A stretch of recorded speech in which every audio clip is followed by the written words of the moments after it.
Well, thank you for organizing such an outstanding meeting, and thank you for inviting me. My groups work mostly on theoretical aspects of nanophotonics. So in this talk, I'd like to just briefly talk about two of our recent interests on the theory of nanophotonics related to topology and machine learning. So let me start with the first part. There has been actually quite a bit of recent interest in a field called topological photonics. This is largely inspired by the tremendous success in condensed matter physics in thinking about starting from quantum Hall effect to topological insulators. And in most of these work, and I'm here using one of our earlier work, you start with, for example, a periodic system supporting a band structure. And if that band structure is topologically non-trivial, then inside the gap you can find, and if you find a finite size system, then inside the gap you're going to get one-way edge state. And these state, one of the interesting things about it is that you can go around, for example, these orders that you put on the surface of these state without backscattering. So that gives you a topological robustness way for guiding light. And that has been actually been of substantial interest in the field of photonics.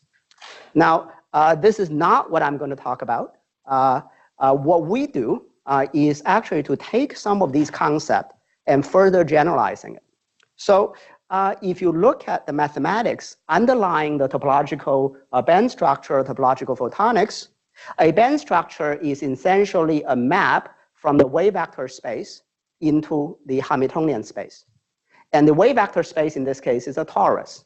So consequently, when you think about non-trivial topology of the band structure, what you are basically trying to ask for is distinctly different way that you can map from the Boolean zone into the space of Hamiltonian. But once you realize that that is the mathematics that you'll be talking about, then you can construct various other type of map. For example, instead of classifying the topology of the band structure, which is the topology of the Hamiltonian, you can instead go classifying the topology of scattering matrix. And so in optics, in fact, most of the optical devices are characterized theoretically by scattering matrix that tell you what the transmission or reflection coefficient of a given device is.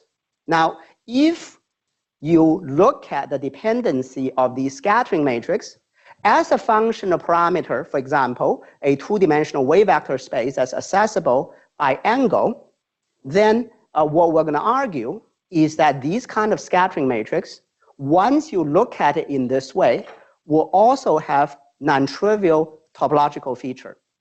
And with that, similar to the topological photonics argument, where you have a topologically robust way of guiding light, in this case, you have a topologically robust way of designing optical devices.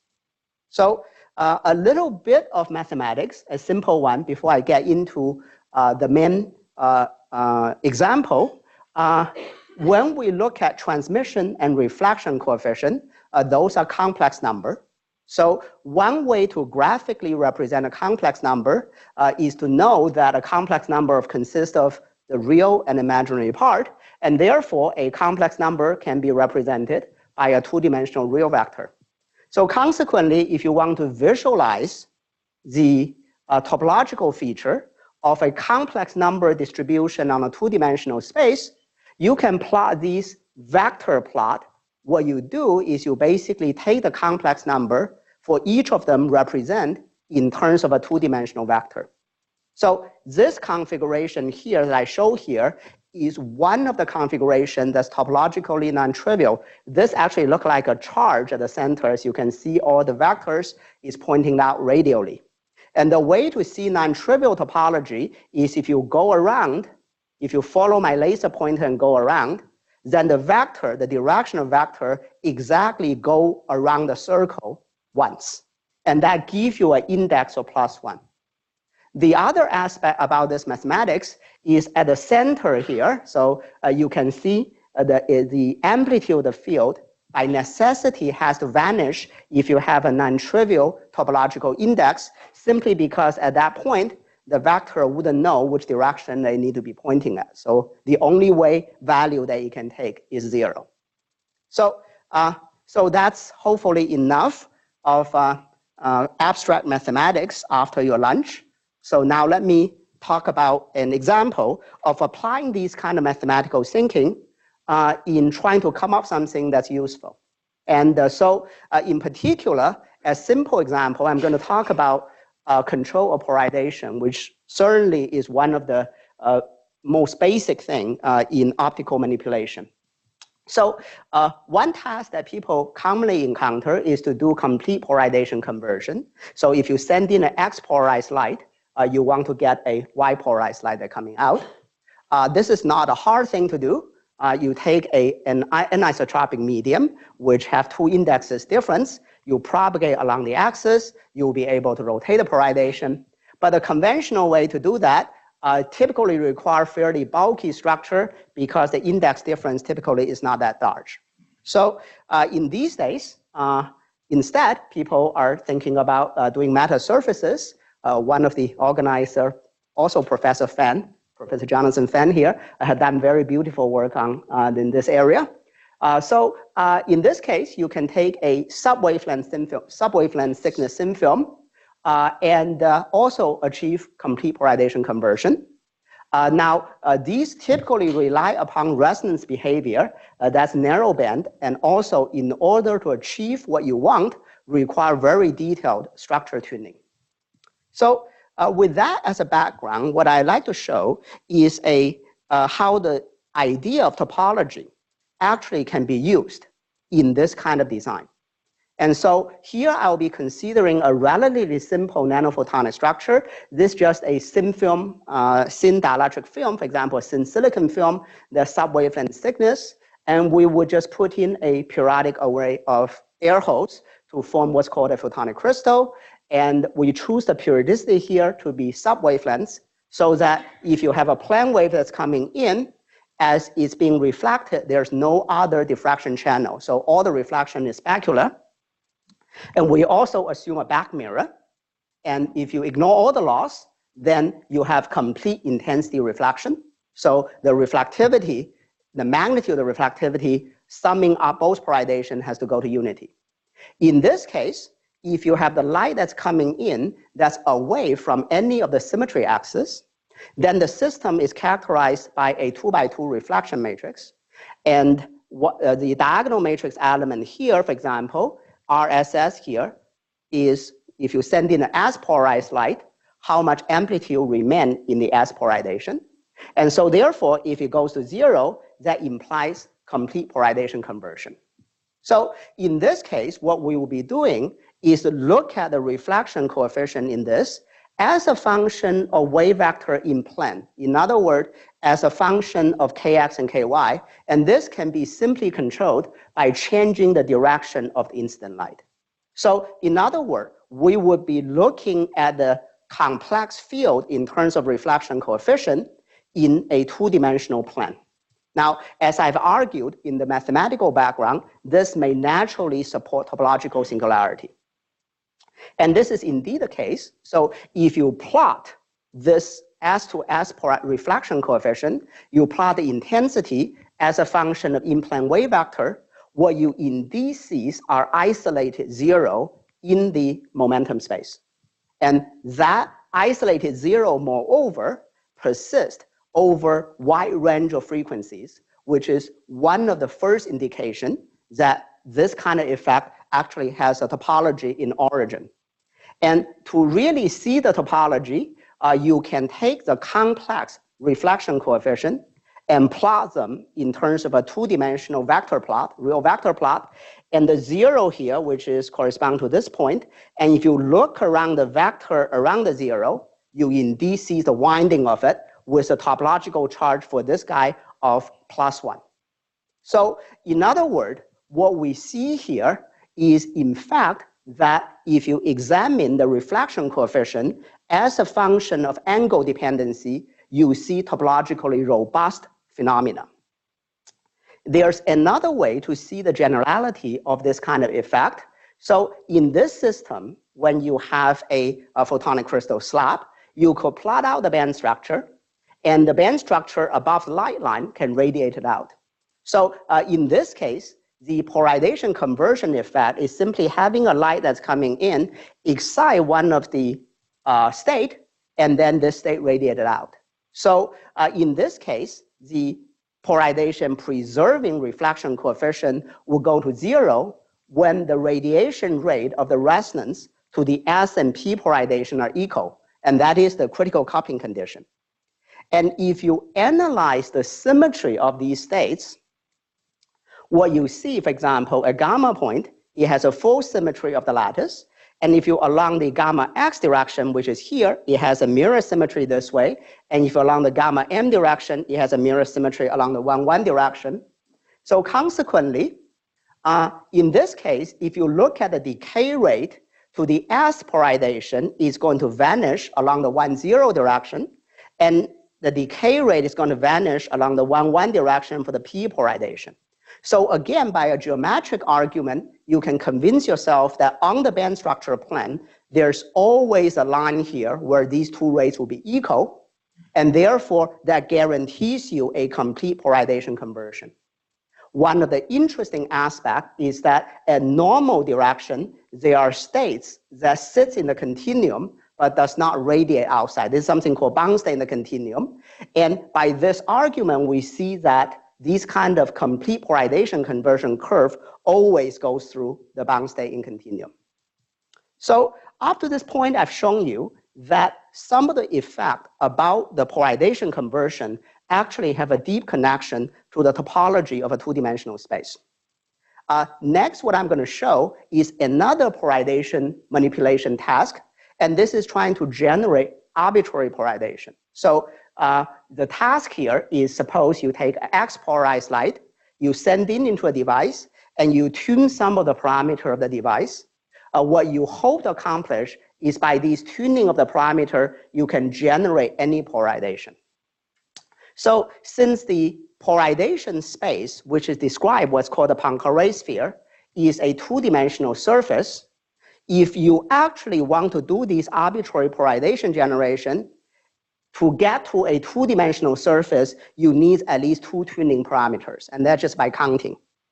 And that's indeed what people would typically do. And so this is textbook example starting from one polarization. If you want to generate arbitrary polarization, you can take a halfway plate and a quarter wave plate, cascading them, and rotate the orientation of each of these plates. And this, again, is a bulky medium. And people, of course, are trying to miniaturize it by doing matter surface or matter materials. And here's one of these examples. The point here, though, is that if you want to cover the entire polarization surface, then you will actually need to tune structurally of the system, which is actually not that trivial to do.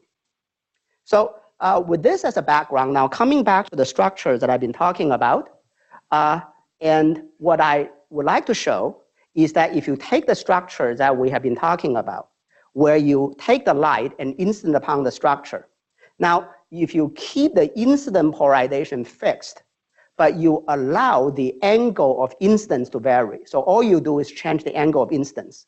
In this case, you do have a two-dimensional tuning parameter space, which is the in-plane wave vector, and you can look at the polarization that's coming out of the reflection. And what you will see in this case, red and blue means positive, means left and right circularly polarized, elliptically polarized light. And whether it's a circle or ellipse here correspond to either circular or elliptical polarization. And from this plot here, what you can see is that the reflected light actually have a wide variety of polarization. And in fact, if you look at it very carefully, you can convince yourself that every polarization, in fact, can be generalized this way by simply changing the angle of incidence. And this one can prove rigorously mathematically. And if you are interested in the mathematical proof, which use a little bit of algebraic topology, you can read this paper. And here, I would just want to emphasize that the proof here relies actually critically on the fact that the effect of complete polarization conversion is actually a topological effect. So in this case, instead of showing you the mathematical proof, I'm going to show you the practical proof that this idea that you can generate arbitrary polarization with this very simple structure is in fact a topological phenomenon. And by being a topological phenomena, it is usually robust to all sorts of variation. So for example, it is actually quite robust to frequency variation. If you look at the reflected polarization at two different frequencies, the reflected polarization distribution are quite different. But one thing that's the same is that both of them fully cover the Poincare sphere. In optics, we worry a lot about losses. In this case, because the underlying effect is topological, adding a relatively modest amount of loss would not change the fundamental picture. So consequently, if you take the structure that I was talking about, you look at these two frequencies that are showed, but if you add an imaginary part to the dielectric function of the system, and again you look at the polarization distribution, and these polarization distribution at different frequencies are again different, but in both cases, they again cover the entire Poincare sphere. So what we hope to convey in maybe the first part of my talk is that some of these concepts of topological phenomena that has been extensively used to think about non-trivial band structure can also be used to think of directly about the response function of the device. And that may potentially give you a way to think about devices that are topologically protected against frequency or structural or even loss variation. So that's the first part of my talk. So now let me switch gear a little bit and talk about some of the use that we'll start to think about in using the idea of optics in machine learning. So this, in fact, is very much connected to the excellent talk this morning by Jeff from IBM, who pointed out the importance of starting to think about analog computing in the context of machine learning. And there has been a long history of thinking about using optical structure for analog computing purposes. And so I think it would be very interesting in that space to think about using optical structure as an analog computing platform for machine learning purposes. So among the things that have been extensively talked about in the neural network community is these deep neural network that have been widely used to find complex features in data. And for those of us, myself included, that are relatively new in the neural network field, it will be interesting to look at the underlying mathematical structure of these kind of network. And they typically consist of cascading layer of a linear transformation, a nonlinear point-by-point activation function cascaded together. And in doing so, it takes an input vector, for example, a pixelated handwritten digit, into recognition what this digit really is. So there are really two types of operation mode. One of them is inference, which is that you basically just use this network to accomplish these predictions. In order for this network to actually work, however, you will need to train the network. And this is by adjusting the relative weight, or in other words, the matrix element of these linear operators. And then you use what's called a backpropagating algorithm to adjust these weight matrix in order to achieve the design goal. So in order to do training, that require many inference steps.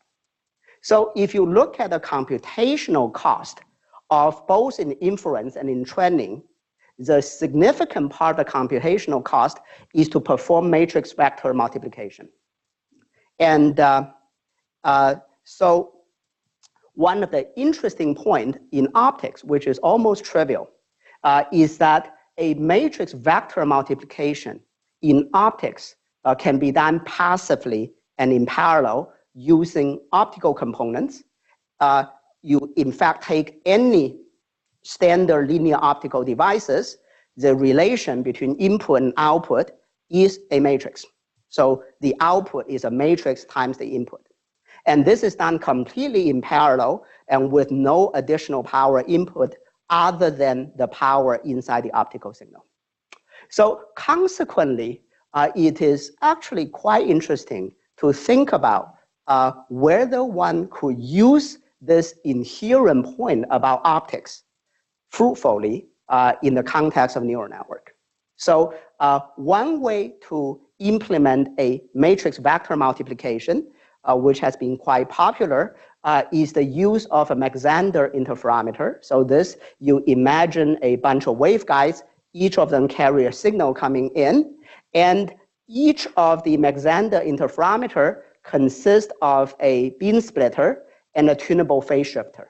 And by adjusting the tunable phase shifter, you can influence this 2x2 matrix here, and then cascading the 2x2 matrix allow you to construct and control an n by n matrix.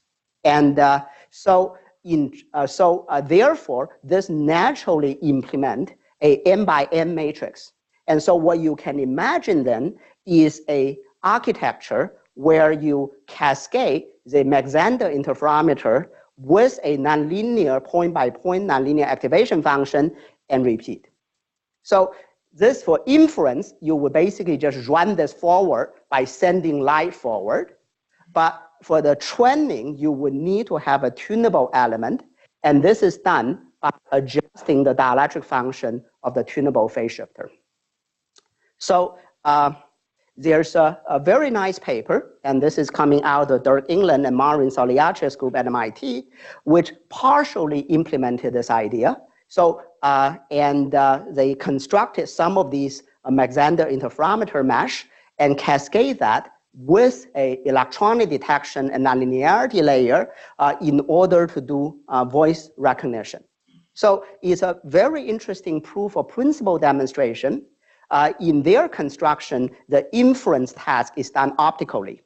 However, training of this, what they did is they actually built a computer model of the entire circuit, train the computer model digitally on a computer to get the weight on each of the Mach-Zehnder interferometer, and then write those weight into the optical circuits.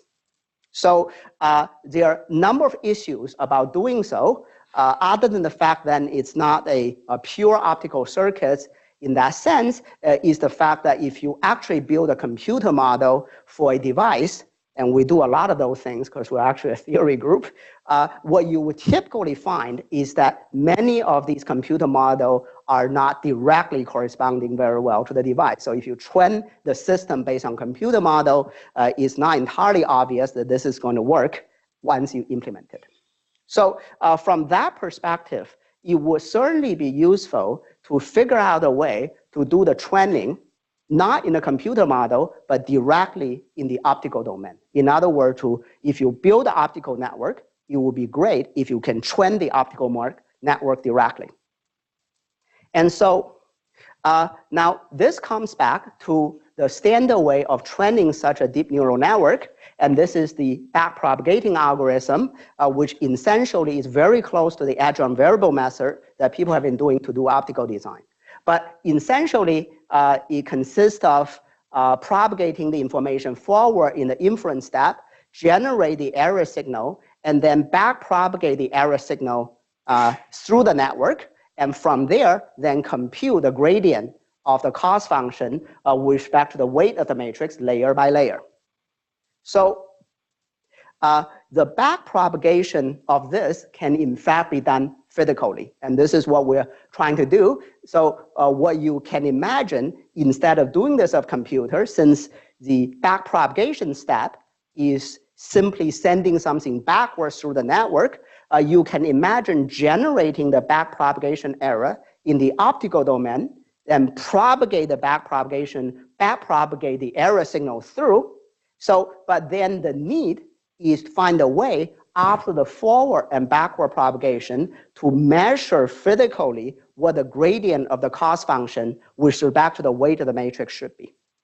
And so that's connected, in fact, to a technique that we have been widely using to do inverse design, and that's something called gradient adjoint, the adjoint method for gradient calculation. So in optics, when you try to do a design, it is very common to try to figure out the cost function variation with respect to a design variable. As a simple example, you may say, well, suppose I have a source in front of a chunk of design region consists of dielectric, and I like to maximize the power that is in the detector region.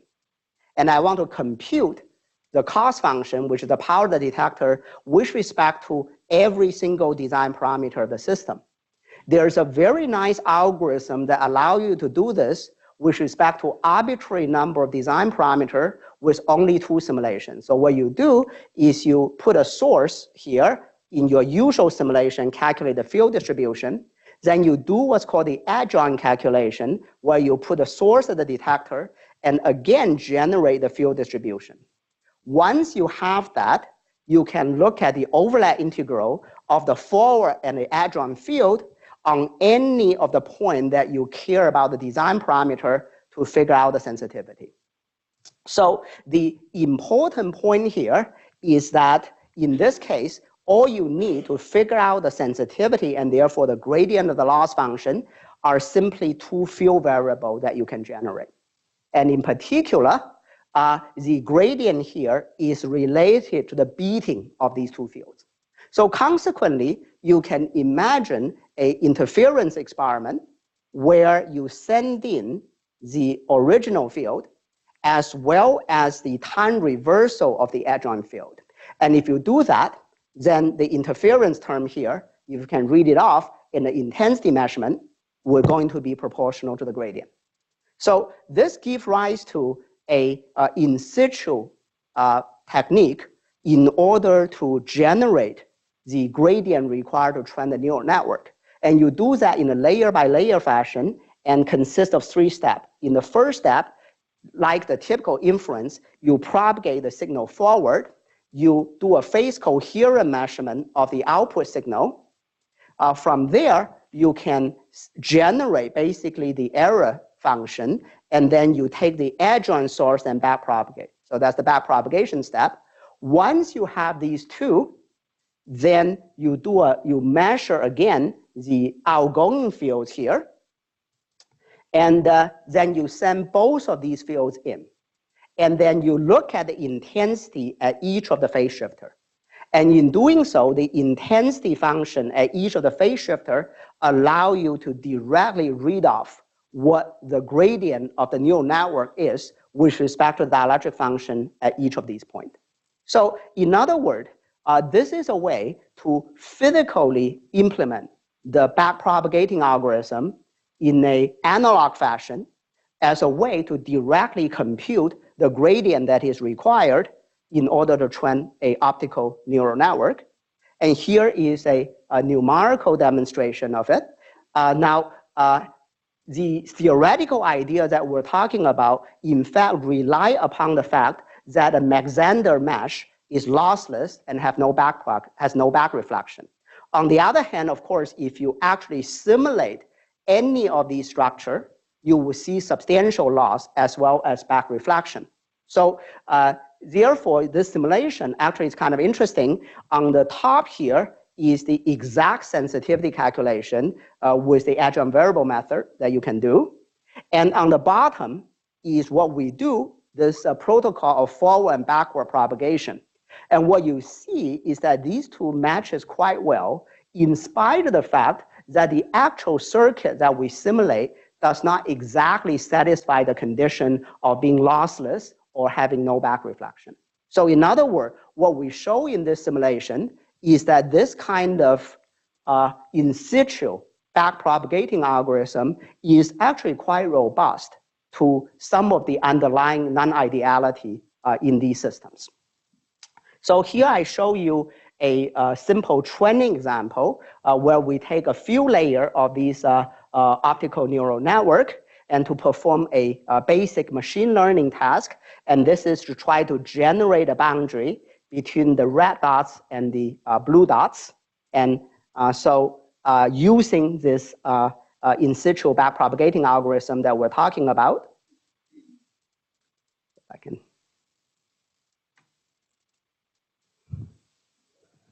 Let's see if I can get this to work.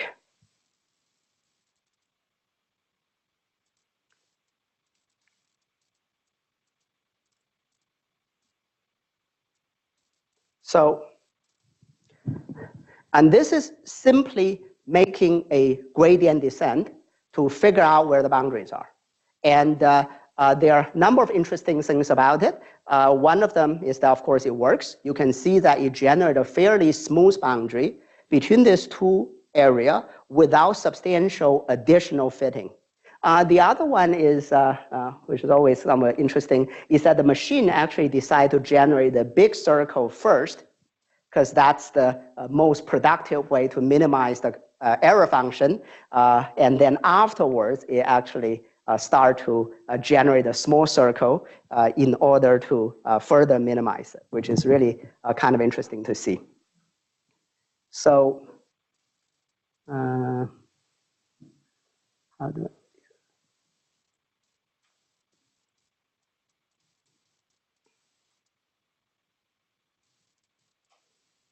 Okay, so one important aspect of the optical neural network is the nonlinear activation layer. In theory, one can use optical nonlinearity. However, these are typically a very weak effect, and that is will cause a lot of power.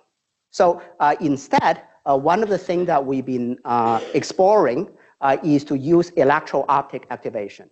And so this is idea where you take a small part of the optical signal detected and then perform on the electronic domain some transformation that you care to generate a voltage, and then you use that voltage to bias the phase shifter where most of the optical signal actually comes through.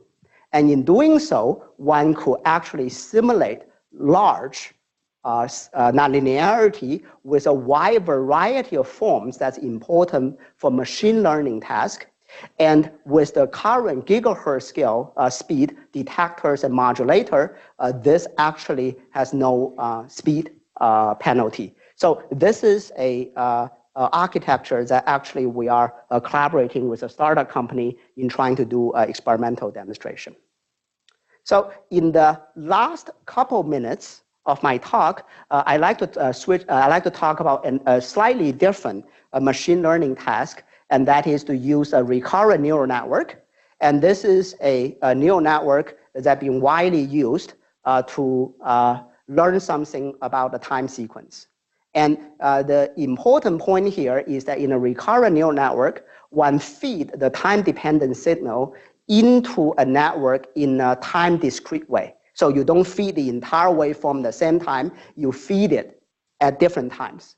So in order to perform a identification task, therefore, the network itself needs to have memory. You have to remember something about what has been provided in previous time steps. So in an algorithm, this is basically by using a dynamics of a hidden state mixed with the input signal to generate an output signal from where a simple algorithm can allow you to do identification. And so if you look inside this recurrent neural network, what you see is the hidden state coming in, goes through a linear transformation. The input coming in goes through a linear transformation. They mix, you pass through an activation element, and then you generate the output time sequence. And all these matrices are trainable elements. Now, from an optics point of view, or from a more general physics point of view, when you look at something like this, what you immediately will realize is that, in fact, most of the equation that we solve can be looked at that way, almost in an identical fashion. So since we do electromagnetics, we look at wave equation. So if you look at wave equation, and that look like this with a source, the source, of course, is the input. So the time dependency of the source is, let's say, your input waveform. And then you have an internal dynamics of the wave amplitude, for example, in a particular design region, and that naturally gives you a hidden state.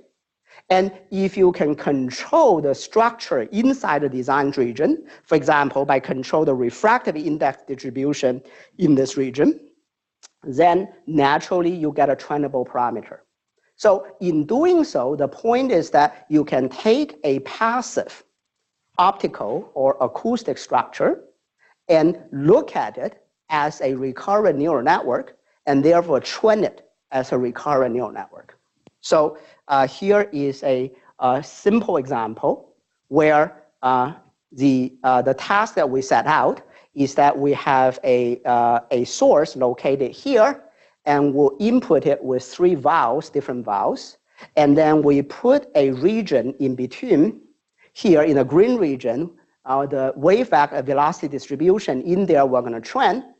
And the task that we're going to try to accomplish is that if you speak one of these waveforms, most of the power is going to be routed on one of these points. And if you see the center one, it's going to be routed here. You see the bottom one, it's going to be routed here, and so on. Okay? And this is done by training the spatial distribution of the dielectric function inside this region. One of the interesting points here is that if you look at these time domain sensitivity calculation and look at the recurrent neural network training algorithm, they are basically identical to each other. So this actually is very powerful because it says that if you write your wave equation as a recurrent neural network, you could actually use many of the standard code that people have been using to train recurrent neural network to directly use that for the design purposes.